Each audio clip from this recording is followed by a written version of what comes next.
Welcome, beloved family of faith. We're so grateful to have you here. This channel is devoted to bringing real-life testimonies of brothers and sisters from different parts of the world, stories of faith, healing, transformation, and encounters with God that remind us that His power and love are alive today. Every testimony shared here is more than just a story, it's a light of hope to someone still walking through the storm. Your prayers, encouragement, and unwavering support means so much. Many who share their testimonies find strength and healing through your heartfelt comments and the love you show in this community. To you all who watch, pray, and share, thank you. You're not just an audience, you're part of a growing family of faith spreading God's light across nations. My name is Amina. I grew up in a small, quiet town in northern Nigeria where almost every home had a prayer mat, and every morning began with the sound of the call to prayer echoing through the air. My father was a respected imam. People came from other villages to hear him teach and pray. He was known for his wisdom, his deep voice, and his kindness. I was his only daughter, and I admired him more than anyone in the world. But one morning, everything changed. Father woke up with a strange weakness in his legs. At first, everyone thought it was just fever. Then days turned into weeks, and he could no longer stand. The doctors came and went, but none could explain what was wrong. Soon, my strong father who once stood tall in the mosque became a man who could not move from his bed. The silence in our house grew heavy. People still came to visit, but their faces were full of pity. Some said maybe someone had cast a spell on him. Others whispered that it was a test from God. I was only a teenager then, and I didn't understand much, but I knew one thing. I missed my father's laughter. I missed seeing him walk out every morning, holding his Quran close to his chest. Mother cried often but tried to hide it from me. Sometimes at night, I could hear her sob quietly while praying beside his bed. The sound broke my heart. 7 long years passed that way. Father's body became thin, and his voice became weak. But every time I looked at him, I saw the same love in his eyes. When I gained admission to university, he smiled faintly and told me to go and study well. I promised him I would. But deep inside, I wished I could also take his pain away. I wanted to see him walk again. I wanted our home to feel alive again. I didn't know that God was already planning something far greater than I could imagine. When I got to the university, everything felt different. For the first time in my life, I was far from home, far from my parents, and far from the sound of the mosque that had guided every morning of my childhood. I wanted to focus on my studies, but I also carried a heavy heart. I often thought of Father lying on his bed and Mother sitting quietly beside him. At first, I didn't have many friends. I was quiet and stayed mostly by myself. Then one day, after a long class, a girl named Ruth smiled at me and offered to walk with me to the hostel. She was kind and gentle. She talked about her family, her church, and her faith. I didn't say much, but something about her made me feel calm. She didn't try to argue about religion or make me uncomfortable. She just listened, helped, and smiled often. Over time, I met a few more of her friends, young men and women who were Christians. They were different from what I had always heard Christians were like. They prayed before eating, helped one another with joy, and spoke about God as if they truly knew Him. I found that strange because in my mind, God was distant, someone to fear, not someone to love. But when I saw them pray, I felt peace. Sometimes when they sang, I would just sit quietly and listen. Their songs spoke about love, mercy, and forgiveness. One night, after a small group meeting, Ruth asked me gently if I wanted to join them the next day for Bible study. I almost said no, but something in my heart told me to go. I couldn't explain it. It was not curiosity alone. It was as if something deep inside was drawing me closer. That night I couldn't sleep. I lay in bed thinking about Father, about the years of pain, about how helpless I felt. I wondered if this Jesus they talked about could truly heal, could truly bring peace. I whispered a quiet thought into the darkness, "If you are real, let me know." I didn't expect anything to happen, but that was the first time I ever spoke to Jesus. The next evening, I followed Ruth to the Bible study. My heart beat fast as I entered the small hall. There were about 10 students sitting on simple plastic chairs. They sang softly, eyes closed, hands lifted. As I sat among them, a strange warmth filled me. It wasn't like anything I had felt before. For the first time in my life, I felt peace, deep, quiet peace that didn't depend on words.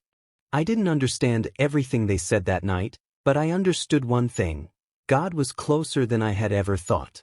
And though I didn't yet know his voice, something in my heart whispered that he was calling me by name. The next few days after that Bible study felt strange.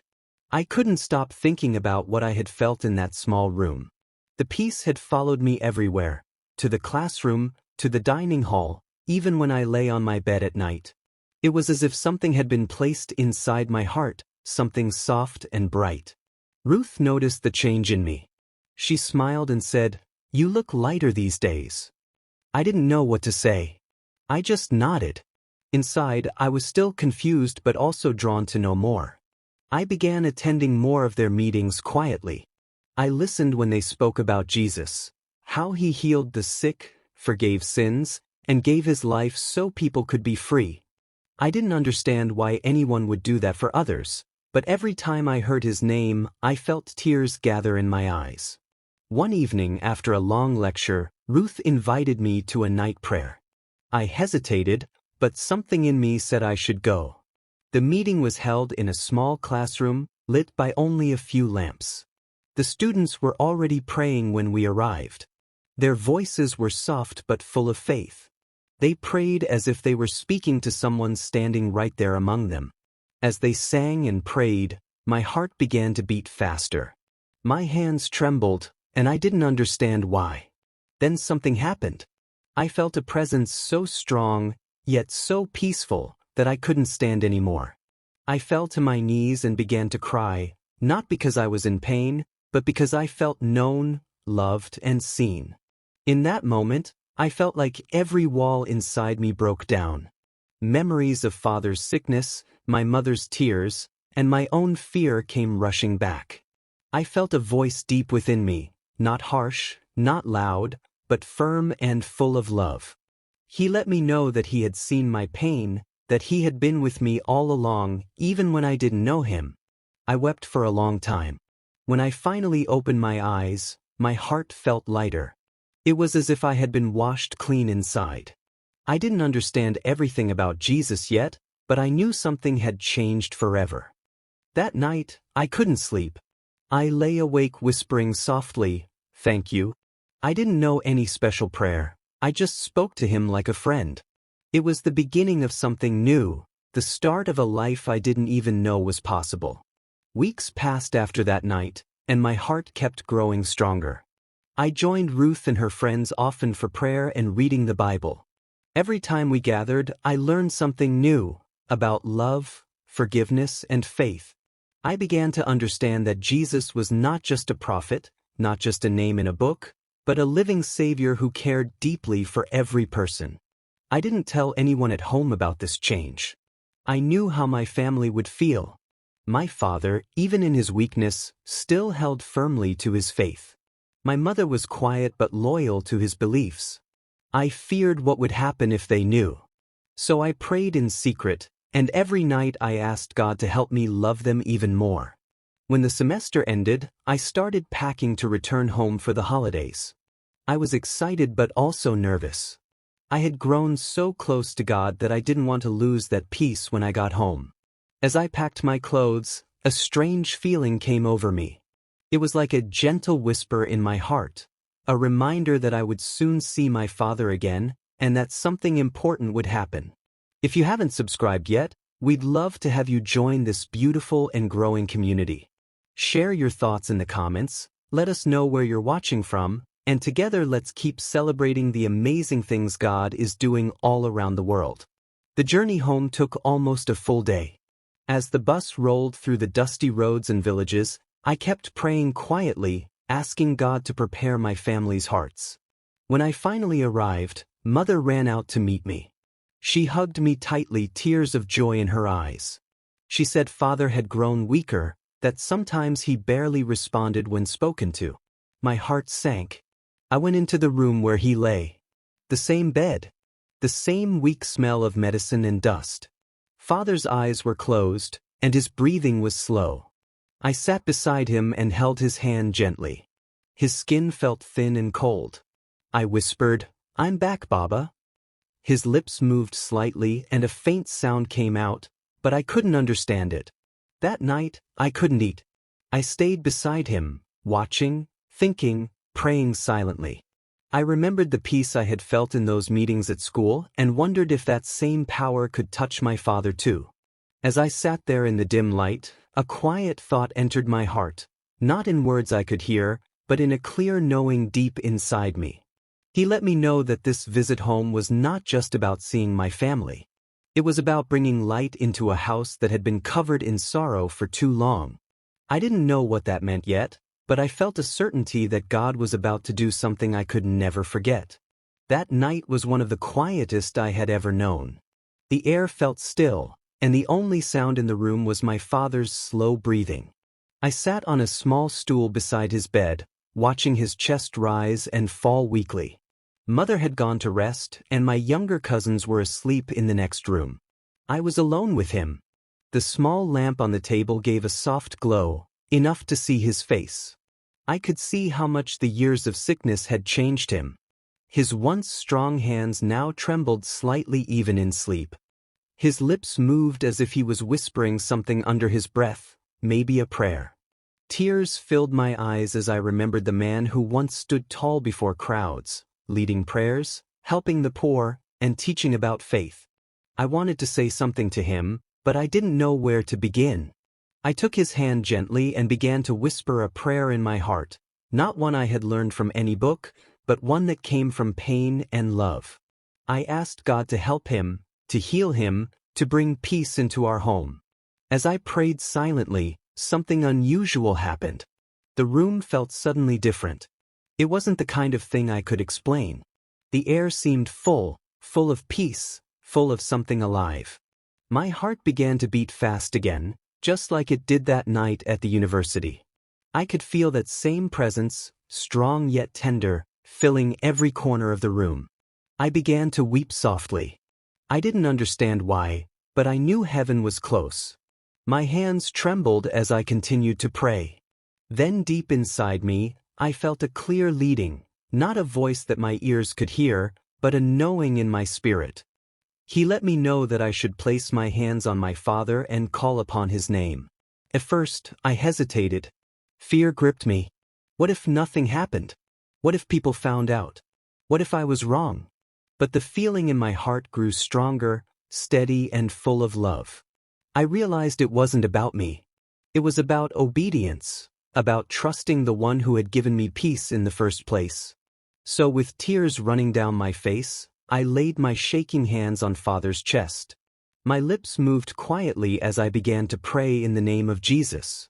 I didn't use fancy words. I just asked for mercy, for healing, for life. I told God that He alone could make the impossible possible. As I prayed, my father's body began to stir. His fingers twitched. I froze, my heart racing. Then his eyes slowly opened. I gasped and leaned closer. He looked straight at me, not weak, not lost, but clear and full of awareness. For the first time in 7 long years, his eyes were bright. He tried to speak. His voice came out rough and broken, but I heard it clearly. He asked for water. My hands trembled as I rushed to give him a cup. He drank slowly, and when he finished, he whispered, "Amina." That was the first time in years he had called my name. I fell to the floor in tears. Something holy had entered our home that night, and nothing would ever be the same again. I couldn't move for a moment. I just knelt there, crying, holding my father's hand as he sat upright on his bed. My heart was pounding so hard I could hear it in my ears. His eyes looked stronger by the second, and color began to return to his face. I couldn't believe what I was seeing. For 7 years, he had not been able to sit, not even with help. And now, before my eyes, he was sitting and breathing deeply as if new life had filled his body. I ran out of the room, shouting for Mother. She came rushing in, thinking something terrible had happened. But when she saw Father sitting up, she froze. Her mouth fell open, and she dropped the bowl she was holding. For a few seconds, she just stood there, unable to move. Then tears burst from her eyes, and she ran to his side, touching his face, his arms, his shoulders. "Is this real?" she kept saying, her voice shaking. Father smiled faintly and whispered that it was real, that he was alive, that something beyond human strength had touched him. Mother began to cry louder, her hands shaking as she fell to her knees. I couldn't hold back anymore. I joined her. The whole house woke up from our cries. My cousins and uncles came running, confused and sleepy, but when they saw Father sitting and talking, they began to shout and praise God in their own ways. Some cried, some knelt, some simply stared in silence. No one could explain what had happened. All I knew was that I had prayed, and God had answered. Not with words, not with a sign in the sky, but with life, life that returned to a man everyone had given up on. Father asked for food. Mother rushed to the kitchen, trembling with joy as she cooked. We watched him eat slowly, every movement a miracle. He spoke softly about seeing light in his dreams, about hearing someone call his name gently and tell him it was time to rise. When he opened his eyes, he said, I was the first person he saw, with tears on my face and hands on his chest. I knew then that this was not just healing. It was God showing his power and love to my family. That night, we didn't sleep. People came from nearby houses to see for themselves. The whole compound was filled with voices, tears, laughter, and songs. When the room finally grew quiet, Father looked at me with eyes full of wonder. He asked how it happened. I told him everything, about my time at school, about Ruth, about the peace I had found, and about how the Spirit had led me to pray. He listened without interrupting, then lowered his head. I could see tears falling down his cheeks. He said softly that he had felt a light enter his body, a light that chased away years of darkness and pain. He said he didn't understand it fully, but he knew this light came from God.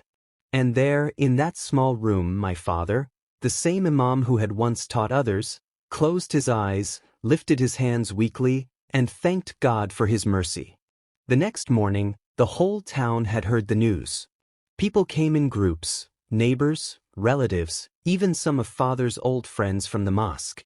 They wanted to see with their own eyes what they had been told during the night. Some came with disbelief, others with fear, but everyone left amazed. Father, who had not been able to stand for 7 years, now walked slowly around the house, leaning slightly on my shoulder. Every step he took brought new tears from someone watching. It felt as if heaven itself had visited our home. After everyone left, Father called for the family to sit together. Mother, my younger cousins, and I all gathered around him. He looked at each of us quietly, his eyes soft and thoughtful. Then he began to speak, not like the strong imam he once was, but like a humble man who had met something greater than himself. He said that during those 7 years of sickness, he had often prayed to God to take away his pain. He had fasted, recited verses, and called on every name he knew, but nothing happened. He said he had grown tired, bitter, and even angry at times. But the night before, when I prayed for him, he said he felt a bright light fill his heart, a light that spoke peace into every corner of his soul. He said that in that moment he realized this light was not just power, it was love. It didn't condemn him. It didn't accuse him. It healed him and filled him with a joy he had never known before. Then, with a shaky voice, he said that this light had a name, Jesus. The room went silent. My mother covered her mouth with her hand, and tears streamed down her face. My cousins looked from one person to another, unsure what to say. I didn't know what to do either. I just sat there and cried. Father continued speaking gently, saying that what he once thought he knew about God was only the surface, but now he had met him in a way words could not explain. He said he wanted everyone in our family to know this same light, to feel the same peace he had felt. That afternoon, our family gathered in the same small room where he had lain sick for years. We held hands together. I led a simple prayer, not long, not full of big words, just a few honest sentences. I thanked God for healing my father, for touching our hearts, and for giving us a new beginning. As I prayed, everyone began to cry again. It was not sadness this time, but relief, as if a heavy weight had finally been lifted from our home. When we finished, Father whispered that our house, which had once been full of sorrow, was now full of light. That day, something shifted forever. We were no longer the same family. We had been touched by the living God, not in dreams, not in stories, but in truth. Days turned into weeks, and the joy in our house only grew stronger. Every morning, Father woke up early and sat outside under the old mango tree. The same man who once needed help to sit now lifted his hands to the sky in quiet thanks. Sometimes he would sit there humming softly, eyes closed, his lips moving in silent prayer. The neighbors often stopped to watch, and they would whisper among themselves, saying they had never seen him so peaceful. Mother's face changed too. The lines of worry that had marked her eyes for years slowly faded. She laughed again, cooked with joy, and even sang while working. It was strange to hear songs of praise coming from a woman who once spent every night crying beside a sick bed. Our home had truly become a place of light. Every evening, we gathered in Father's room for prayer. We read from the Bible that Ruth had given me, and I explained the little I understood. Sometimes Father would listen quietly, sometimes he would ask questions, and other times, tears would simply fall down his face as we read. He said that every verse we read reminded him of the peace he felt the night God touched him. One evening, while the sky turned orange with sunset, Father called me outside. We sat under the same tree where he used to sit when I was little. He looked at me with gentle eyes and said that what happened to him was not just for our family.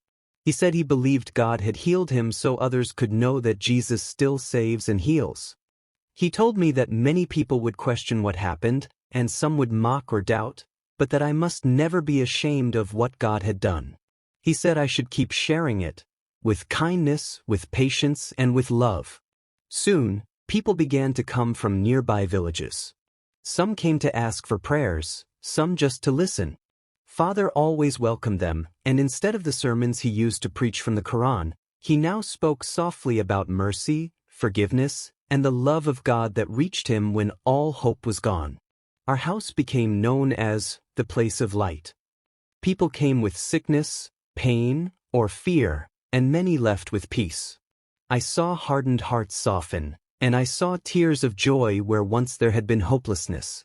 One night after everyone had gone, I lay in bed and thought about how everything had changed, not by power, not by argument, but by love.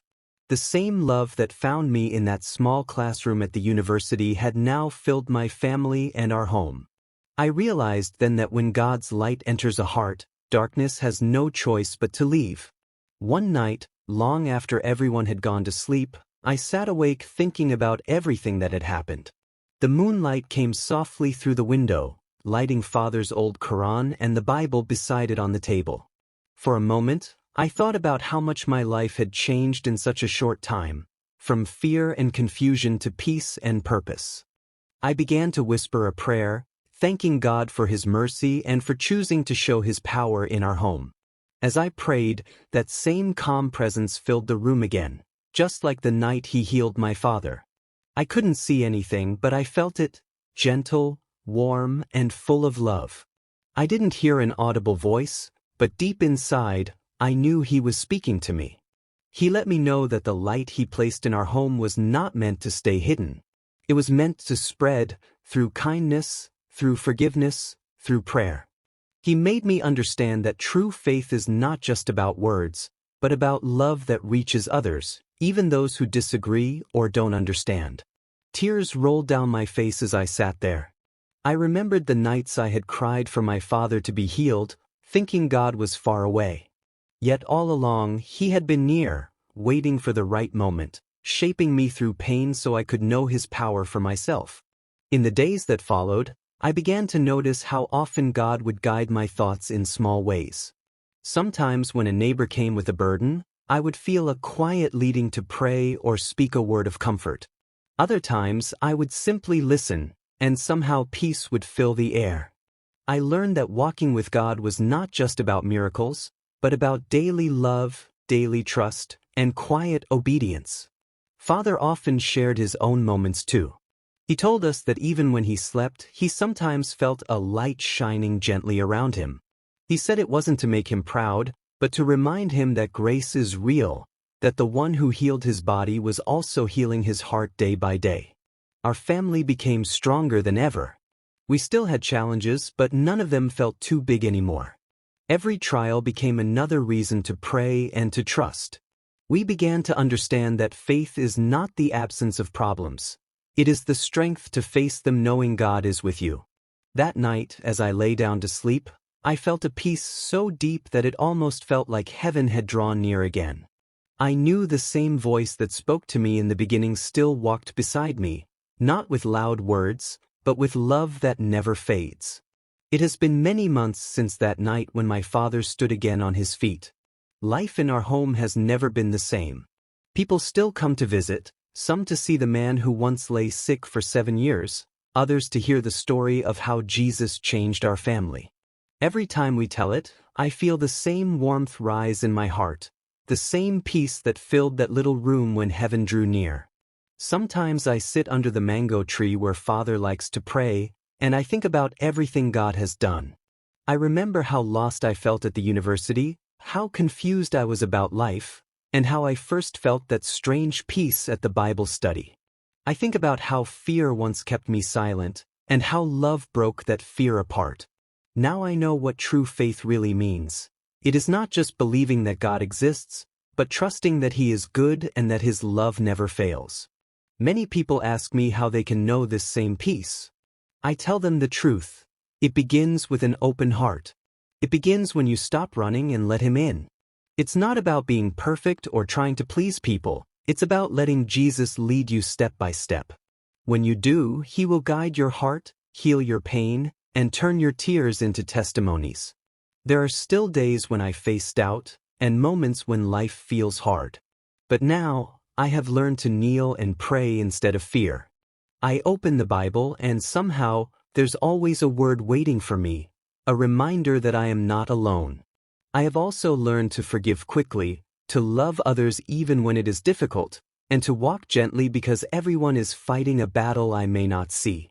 My father often tells people, "It was not my daughter's hands that healed me, but the power of the God she called upon." Every time he says that, I smile because I know that power still lives in every believer who truly trusts in Jesus. It's not about how strong we are, but about how much we let His love work through us. So, to everyone who hears my story, I want to say this. Hold on to your faith. Don't give up when the night feels long. Don't stop praying when you don't see answers right away.